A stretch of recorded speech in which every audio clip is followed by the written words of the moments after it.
He was a dream, the future, or so I thought. But my love was cursed right from the start. Sounds a bit confusing, right? Let me explain. But first, I should probably introduce myself. I'm Carolyn. I was a dreamer. I dreamed of a good, warm, stable, successful life. I wanted a good job. And I wanted to travel around the world a bit with Helen. She was my best friend. We virtually shared the same dreams, and hobbies, and interests, and lifestyles. We've been friends since we were kids. People often thought that we were sisters. I did too, in fact. She even got jealous if anyone tried to get close to me. Every day, Helen and I worked a little more towards our dreams. Once, when Helen and I were traveling with some of our friends, we had a problem with the hostess on the plane. A gentleman intervened and cleverly solved our problems. His name was Danny. I liked him. A lot. I thought about him often, but whenever I talked to Helen about him, she told me that he was not as amazing as I seemed to think he was. Coincidentally, I met him again at a party of a mutual friend. We talked together till daylight. I told Helen about our encounter, and she expressed her wishes that my love story would have a happy ending. I similarly told her that I hoped she would find the love of her life someday too. Everything would be okay, we figured. Then, one day, I received a letter in our mailbox. It was in weird handwriting, as if the writer had written it with a trembling hand. I opened it curiously. It said that my love for Danny would become a curse if I didn't give him up and get him out of my life. What nonsense, I thought. Whose idea of a silly joke was this? I immediately called Danny and Helen to tell them about the letter. Danny laughed, but Helen was worried and suggested that I should be careful from now on. That same day, Danny had a horrible car accident, but fortunately he wasn't hurt. A detective investigating the case determined that his car brakes had been tampered with.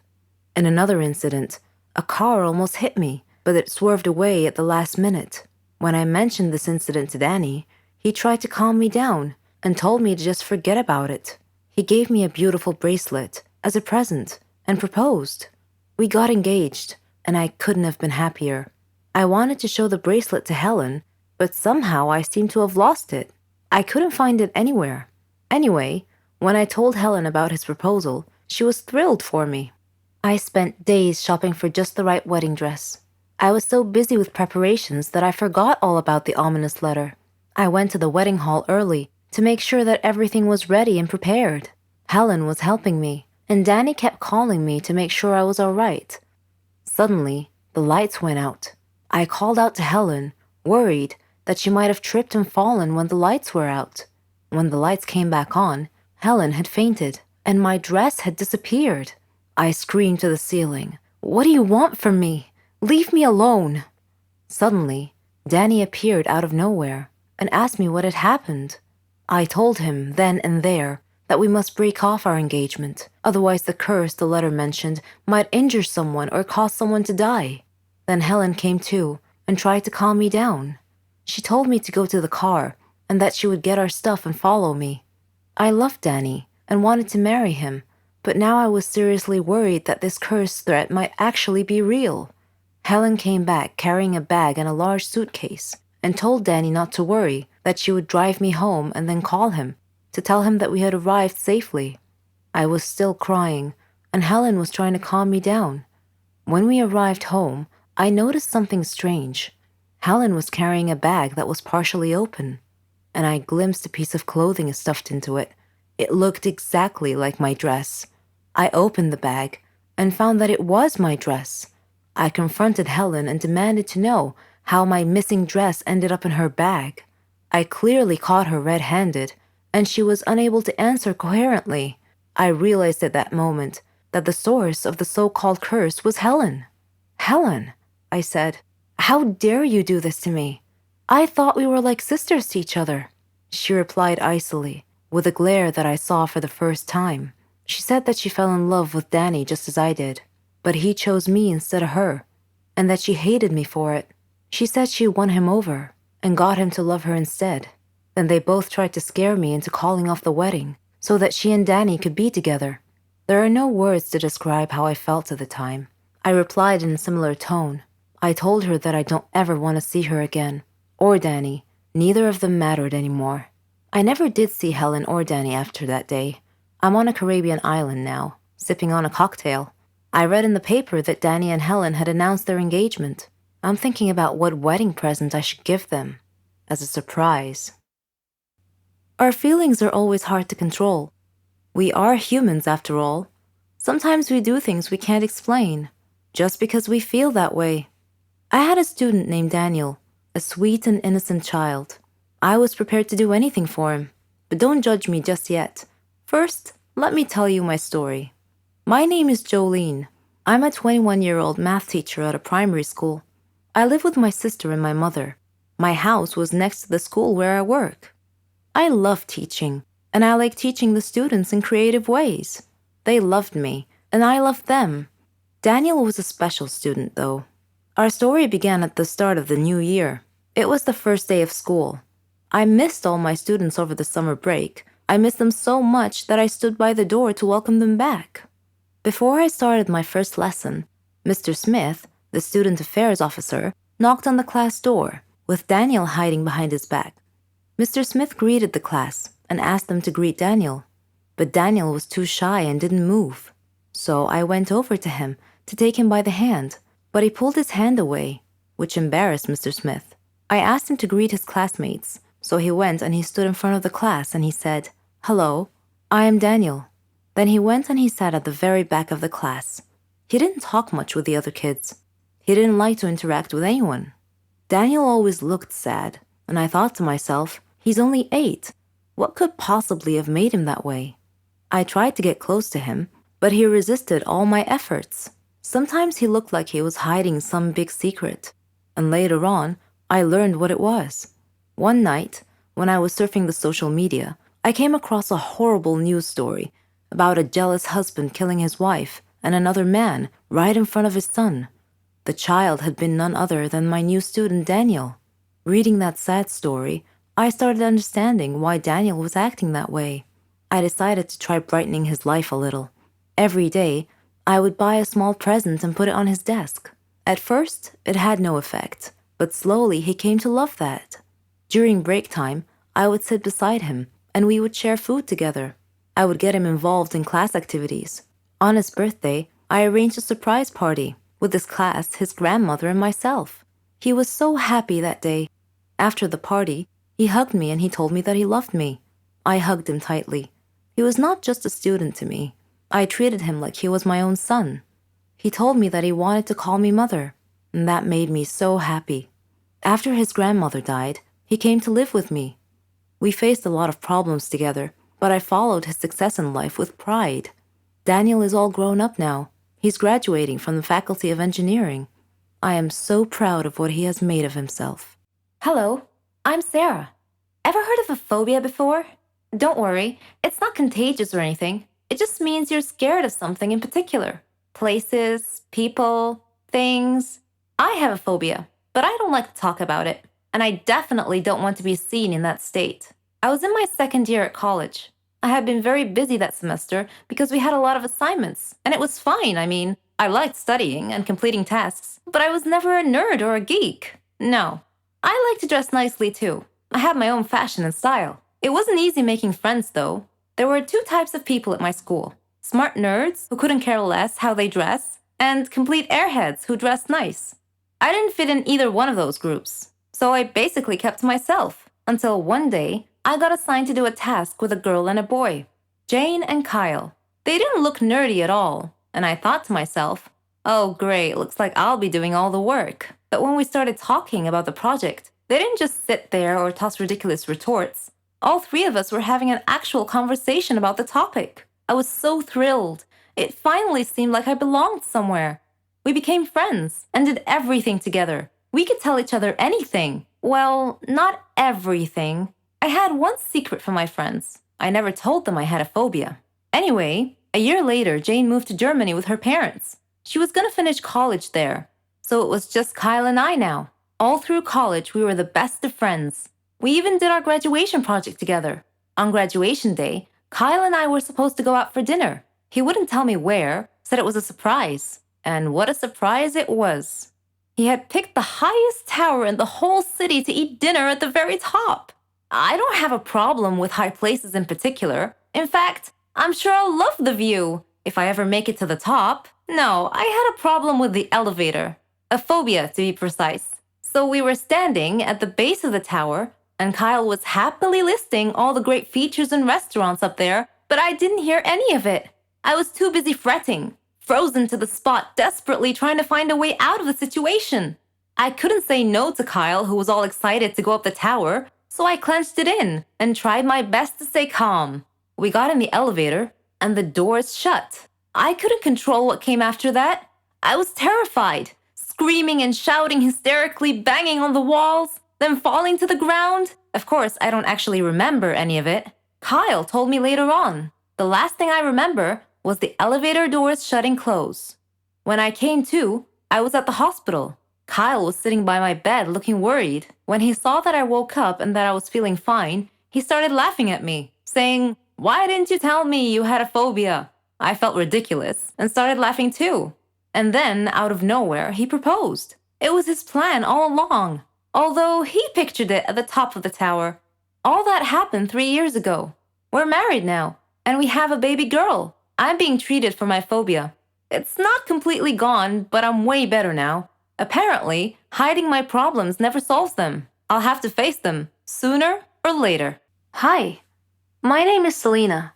I'm 19 years old, and I'm just crazy about basketball. I follow all the sports news, the star players, and the league statistics. I know the names of all the famous players around the world. My friends were amused by this because their interests ran more towards makeup, fashion, singers, and movie stars. I thought those girl things were just outright vain, shallow, frivolous, and downright silly to tell the truth. The college's basketball team coach was forced to take leave due to a chronic illness, leaving the team without a coach. Due to my high school reputation and widely recognized basketball expertise, I was asked if I wanted to serve as the basketball team's temporary coach. I had always dreamed of someday becoming a coach for a famous basketball team, so I jumped at the opportunity. School leagues presented opportunities for players to show what they've got and maybe get scouted by a professional league team. It was also my chance to start as a college basketball coach. By studying the opposing team's previous games, I analyzed their strategies and learned their strengths and weaknesses. I was able to excel and drive my team to an undefeated streak of winnings. We won the college league championship. I was selected to train a team in a professional league with another famous coach. It was an incredible opportunity for me to up my game a notch.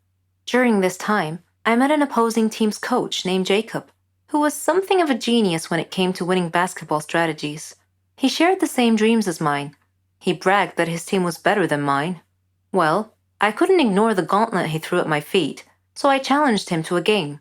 My team against his, in the upcoming season, and may the best team win. If my team won, he would acknowledge me as a superior coach, and vice versa. The season began, and both our teams began beating all our opponents. I used these victories to hone my coaching skills to the next level. Both our teams were undefeated until the day we were to face each other in a championship game. The game began, and both teams played hard. We stayed closely matched the entire game. In the final few seconds of play, one of their players got past our defense. He scored a buzzer beat. I was crushed and began to cry, but my team's fans in the stadium broke into a loud applause. They began chanting my name, acknowledging that I have given them a great competitive, entertaining game. Jacob came over to me. I figured he came to gloat, but instead, he got down on one knee and presented me with an engagement ring. I was in shock. The stadium cheered even louder. I may have lost the game that day, but for some reason, I felt like a winner. It all happened on my last holiday. It was a terrible experience. It was the worst holiday I have ever had. Me and my friend Renee, we decided to go to New Zealand. We were saving money for a very long time to go on this trip. It was our dream to go to the land of the Lord of the Rings. We had made reservations for flight at the end of July, and from that moment on, everything went wrong. It turned out that the flight was reserved for only one person, simply because a woman at the travel agency didn't understand us very well. I managed to reserve a flight, but a different one, so we couldn't go together. But I thought that it was not a big deal. My friend flew a few hours after me. I was going first. When I arrived at the airport, I was very happy because that meant that my holiday has just started and that nothing else could happen. And I was mistaken. When the hour of my flight was coming, I queued up to the custom clearance. My passport was right, and the next thing I had to do was to go through the metal detector. When I was passing through, it started to beep. I was so scared. I was taken aside immediately, and I felt like a thief. It was terrible. The custom officer had taken me to another room and she told me to undress.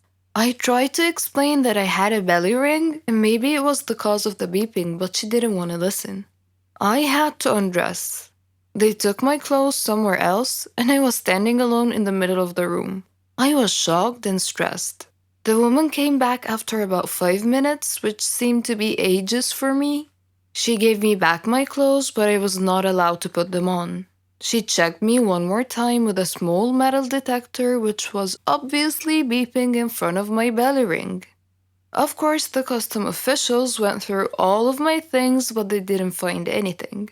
I was late for my flight, so I had to wait for another one. My friend was supposed to meet me at the airport, and it was me who should be waiting for her. She was terrified that I was not there, but fortunately, she decided to wait. After that horrible flight, we met at the airport and we went to our hostel. It turned out that we expected something different, but it was not that bad, and we were too tired to look for something else. New Zealand is the most beautiful country I have ever seen, and we loved everything about it. The people, their customs, their food, basically everything, and the entire environment. We spent 3 weeks there. We had a really good time, but when the time ended, we had to fly back home. I was a little bit scared. This time, I decided to remove my belly ring. We came to the airport about 3 hours before the departure time. At the entrance to the airport, we saw an older woman who had a large card with the word written on it with capital letters, Poland. So I came up to her and I started to speak in Polish. She smiled and we started to chat together. When we were just about to leave, she asked me if I could take a box of chocolates with me and give it to her son in Poland. He was supposed to meet me at the airport because she would phone him. And of course I agreed. And then it started again. At the custom clearance, everything was okay. I came through the metal detector and nothing happened. My passport was alright. I was almost free when the custom officer asked me about the chocolates. I said that it was given to me by the lady at the entrance and that her son is going to take it back at the airport in Poland. The custom officer asked me to open the box. I didn't want to agree as it was not mine, but I had to. It turned out that inside there were not chocolates, but cocaine worth $20,000. I was taken to jail. I spent 2 days there and then everything had been explained. I could come back home and the lady and her son were caught and also taken to jail. I don't have to explain why this was the worst holiday ever. Every one of us has a talent. It may be singing beautifully, drawing artistically, writing poetically. We're all different. Our special talents make us happy. We are all unique in our own way, living in a world full of peace, love, and happiness. But what if our talent became our bane? Well, my talent did become my bane. Let me tell you how. My name is Jenny, and I'm 16 years old. I lived in a quiet neighborhood with my parents and my little brother Matthew. I didn't have a lot of friends or hobbies. I was only interested in social media, but I always had a feeling that I had something unique, something that distinguished me from others. Turned out I was right. It all started on my grandmother's birthday. My family and I were traveling to her home to celebrate the occasion. The road was narrow and bumpy, with a rocky shoulder on one side and a river on the other. Dad was driving too fast, so obviously, Mom was a bit worried. Conversely, Matthew was excited. It was raining so hard that day that Dad feared the weather might get even worse, so he was driving faster than he should have to try to arrive at Grandma's house quickly. I was worried too, but for a slightly different reason. I had a feeling of impending doom on that trip. The rain got progressively worse. There was almost continuous lightning and thunder. Suddenly, we saw a big truck that had stopped on the road ahead of us. Mom screamed. Dad swerved to avoid hitting the truck and lost control of the car, which had gone on one of its sides and off the road into the river. It was the most frightening situation I had ever experienced in my whole life. We went underwater, and I felt as if we were in an aquarium. Dad was unconscious, and his forehead was bleeding. Mom was struggling, and Matthew was paralyzed with fear, his eyes tightly shut. Then, my vision went dark. When I woke up, I found myself in a hospital bed, with a team of doctors around me. When I asked them about my family, the look on their faces told me that I was the sole survivor of that horrible accident. Several days had passed since the accident. I was having trouble sleeping. The doctors gave me some sleeping pills. They even tried hypnosis to help me sleep. Grandma came to visit me. She was very sad. She said I could come live with her. My whole life was turned upside down in an instant. A police officer at the hospital was kind enough to drive Grandma and I to her home. After he dropped us off, something strange happened. In a fraction of a second, I had a vision, a momentary premonition that something bad was going to happen to him. I saw him trying to catch a thief, and suddenly crashing into another car. So I thanked him for the ride, and told him to take care of himself, to be very careful. He smiled, and said that he will. The very next day, as I was watching the news, I saw a report that that very same kind officer had died in a car crash, just like my premonition. Grandma was upset when I told her what had happened. I didn't tell her that I had foreseen his death, because I knew that she wouldn't believe me. In fact, she might have even thought I was crazy. This strange turn of events happened again, with one of our neighbors, who visited us one day. She was a kind, lovely woman. I had a premonition that she would die in her kitchen due to a gas line explosion. I urged her to be careful with the cooking gas because it could be so dangerous, but she just laughed and said that she loved cooking and that there's nothing to fear. Grandma got a bit upset with me for making a big deal out of nothing. She said that I was just a little paranoid due to the accident and that my imagination was getting way too overactive and that I shouldn't try to scare people. Needless to say, the neighbor that I had warned did indeed die in a gas line explosion 4 days later. Coincidence? I think not. Am I somehow causing these incidents to happen? I couldn't help but think that I was somehow linked to the whole thing. I searched the internet for any information about this phenomena, and I found that it was common in people who had been involved in a traumatic experience, especially almost drowning incidents. I read a research that said that parts of the subject's brain would become very active. After our neighbor's accident, my aunt and uncle came to visit us. I had missed them a lot, but yet again, I had a premonition that they would have an accident going home, causing their car to explode and crash into the river. 2 days later, they were preparing to leave and head home. I begged them to stay one more night, but they said that they couldn't because they had work the next day. I told Grandma about my premonition, and she scolded me, told me to stop this nonsense. She thought it was my overactive imagination again. My uncle came in as Grandma was scolding me and asked me what was wrong. I wanted to say, "Nothing important, Uncle. Just premonitions of doom, that's all." But I didn't. I went to sleep instead and had a dream that Uncle was going to get run over by a car. Suddenly, I woke up to the sound of Uncle and Grandma's voices. They were talking about me, and it was raining outside. Uncle stood up and said that he had to get something from his car. I sat up straight and shouted, "No, don't go." Uncle said, "Jenny, it'll be fine. I'll just get something from the car." I couldn't dissuade him from going, so I followed him out. Uncle went out to his car and was standing by its door, which was facing the road. Then I saw the headlights. A car was coming down the road, driving towards us. I saw the car hit a flooded spot on the road and suddenly began sliding sideways, right towards Uncle. Instinctively, I made a decision to try and protect him. I had to at least try. I jumped in front of the swerving car. The driver saw me and tried to regain control. Suddenly, I felt a warm sunshine mysteriously coming down from the sky amidst the rain, and I felt calm and safe.